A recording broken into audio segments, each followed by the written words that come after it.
পরিতোষ ভাইটি এখানে আর একটা ক্ষেত তৈরি করেছে, আমরা ঘুরে ঘুরে সেই ক্ষেতটাও দেখবো। স্নেক গোর্ড, স্নেক গোর্ডটা হচ্ছে কি চিচিঙ্গা।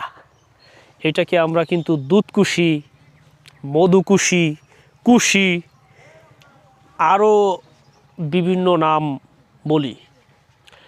এই চিচিঙ্গা আমরা চিংড়ি দিয়ে খাই, ভাজি দিয়ে খাই।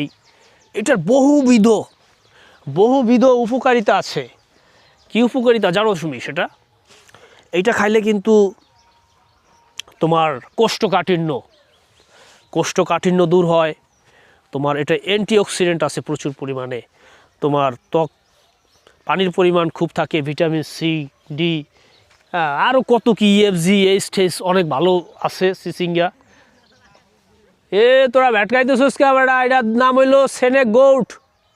চিচিঙ্গা কয় এটা রে বেড়া? Snake gourd. এখন ফসফরাস আছে, এইটা আমাকেও কিন্তু প্রচুর পরিমাণে ওজন নিয়ন্ত্রণ করে।